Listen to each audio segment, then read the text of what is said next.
So, folks, we have the pleasure of speaking with real estate agents across the country on this channel. And this morning, we're going to talk to the best of the best in Fresno, California. How you doing, Jason Pritchard?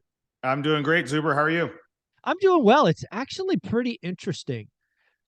Most of the real estate agents I spoke with really admitted that kind of the end of Q4 was not good, Yep. not a lot of activity. Yep. But each and every one of them have talked about January coming out of the gate strong, and many of them are sending me notes saying we've already exceeded last month's totals for activities and offers and closings, and it seems like interest rates dropping have brought the marginal buyer back. But I have no idea about Fresno. So what are you seeing in the Fresno market? I would say it's a similar sentiment here. I think we had our normal traditional kind of seasonal slowdown that you see from Thanksgiving to January. I feel like for everybody, that was the pain in that period was compounded with all of kind of the lead up to that, right? Like just the slowdown and the price reductions and the rate hikes. So when we hit that lull that we normally hit, I'll be honest too, even my team, we felt it. It was like, ugh, you know what I mean? It's just, and I told them, guys, we're just going to have to keep our heads down. We're going to have to get through the beginning of the new year. This is normal for this time of the year. But I think our experience here in Fresno, and specifically my teams, was similar to what it sounds like your other agents and speakers on your channel were experiencing heading into the end of the new year. But we're noticing now a pickup in activity. That rate drop that we've seen, I've seen a lot of people on social media talking up this. I think it's like a 28% increase in new mortgage applications. So I've been seeing a lot of people talking about that. So it feels like the narrative is kind of shifting a little bit. It's not all doom and gloom. It's a little bit of more positive news. So we're going to have to see how that plays out through the beginning of the first quarter. Well, let's break it down and be real specific, because it's nice to talk about things we're seeing and hearing from others. But you have a playlist on my channel. It's called Jason Pritchard. And I believe 2 weeks ago, you talked about your business slowing down, you having more active listings, kind of stale, if you will, than you've had historically. Has any of that changed, right? Did you get any offers over the last 2 weeks? We did. We've accepted an offer on one of those projects. So we do have the actual data showing that stuff is coming in, and we're seeing, because we're being more close about tracking everything. We're tracking showings, we're tracking calls on everything. And the overall level of activity on all of our stuff has picked up in the last 2 weeks. And so it's not just I don't know what you want, touchy-feely, instinctual kind of thing. It's definitely we're seeing it in the market too. And so I think what it's going to take is hopefully a little bit of a, kind of a settling down with the rates, and the rates maybe staying where they're at or coming down a little bit more to get some of these buyers off the sidelines. And then hopefully prices, I think we're going to still need to see some prices come down. We did some drops on some of our stuff too. So it's going to be this meeting of the middle, just like with any negotiation between buyers and sellers. Yeah, and I still think every market is, I don't know what the right word is, bifurcated, right? I still think the luxury market is frozen. Yeah. Right. 2x the median, not going anywhere, days on market. In fact, I think it's so bad it's now distorting the numbers, right? NAR, National Associated Realtors, reported we had 970,000 active listings coming out of December. Roughly 180,000 of those are luxury properties. That's 20% of the That's market. a lot. Yeah. Yeah, that's not normal. Yeah, it isn't. Yeah. Normally you're single digits for luxury. And also it's distorting days on market, right? Days on market for luxury properties are now quickly heading to 100 days. It's because, people don't have confidence. There's a recession, their stock portfolios, interest rates, right? So if you want a deal, the other thing I think will be very interesting is I think we will see six-figure price drops in many, if not most markets, but there'll be the luxury listings. Yeah. So, I mean, I know I've seen some listings even in Fresno with six-figure price drops. You start at 2.1 when the median home's $400,000, $100 or $100K price drops 5%.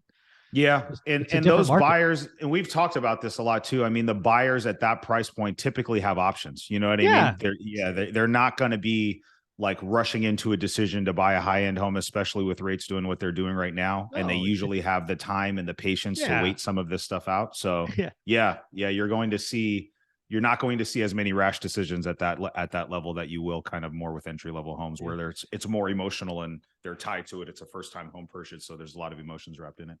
Yeah, the other thing that I saw in the one flip that I now have in escrow as well, is I saw a lot of FHA buyers. I think we ended up having 8 offers that we got over the 2 or 3 weeks it was active, and I think 6 of the 8 were FHA. Are Yeah. you seeing FHA buyers kind of come back in force with your We real are, estate? and I think that's something that is not, I don't want to say unique to Fresno market, but I think especially at that entry level first and second time home buyer price point, you're just going to see a lot of FHA options or buyers. And I feel like now is the time.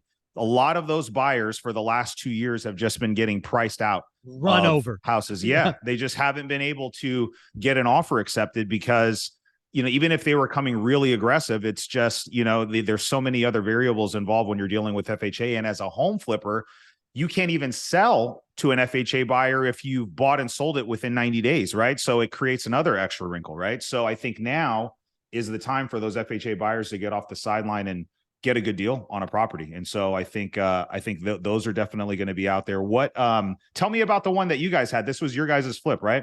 Yeah, so the one on Michigan. So we bought for 203. We spent rough and tough 40 grand. I actually divided my repairs into phase 1, phase 2. So basically, just to catch everybody up. So basically, there was a set of stuff I knew I had to do for any buyer. Yep. There was a couple of things I thought I could delay because of the FHA rule, right? 91 days. I was not in a rush to spend the extra 15 grand. So I did phase 1. We listed like the week before Christmas, which is the worst time ever to list. Yeah.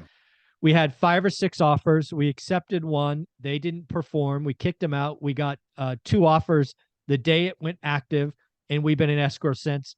Inspections done, appraisals done. I'm signing, I think, Wednesday. Nice, dude. And looks like it's going to go through again. Things could change, all of that stuff, as you know. But yeah, we sold it at list price, right? So this seller, so we listed at 309. They came in at 315 with 6K in credit. So yeah, I don't really care. 309 to me is 309.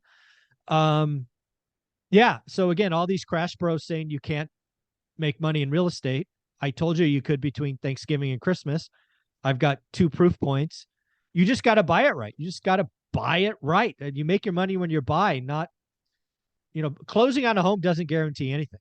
But if you buy it right, you can make some money. So where did that deal come from? Was it brought listed to you or listed? On the MLS? On the 2 deals I got, I wanted to prove to people that one rental at a time works. Both properties on the MLS. No mailers, no network, nothing. On the MLS. And I've always been, I don't want to say an anti-MLS person. I probably bought 2 deals off MLS in like the last 8 years. And that's because I had relationships with those listing agents. But I really do feel like that's going to be a new avenue of sourcing deals, especially coming in the near future. So I think setting up your keywords, looking for stuff that's gone 60, 90, 180 days, looking at expireds, and then just calling and treating that like any other marketing channel. Those are just leads that are coming in just like anything else. Yeah, no, I think, well, again, I think when you watch the market as we both do, and again, I did all of this. I did this the day that Yahoo Finance said 87% of home buyers think it's a bad time to buy. I'm like, yes, I'm only competing with 13%. That's right. Yeah, hell yeah, dude.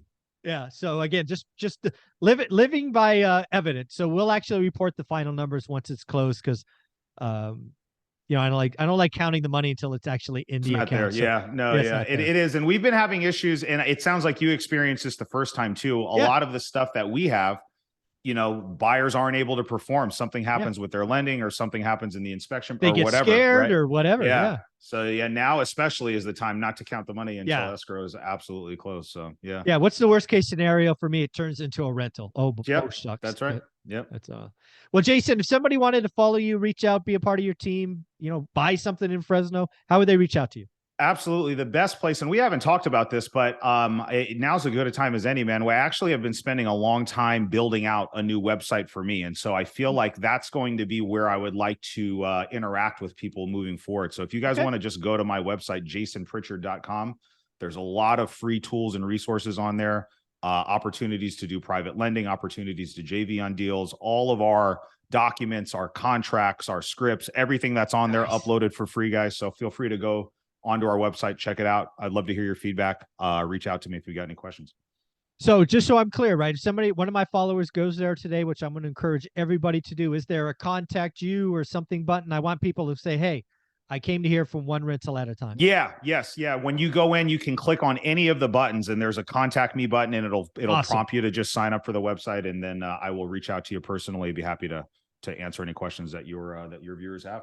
Well, you know what, folks? You guys are so awesome. Do me a favor, go to his website, jasonpritchard.com, hit the contact me button, and just say thank you for being on one rental at a time. And if you have a question, ask. But let's tell Jason thank you. He comes back every other week, and he's amazing. Thanks, man. Appreciate you.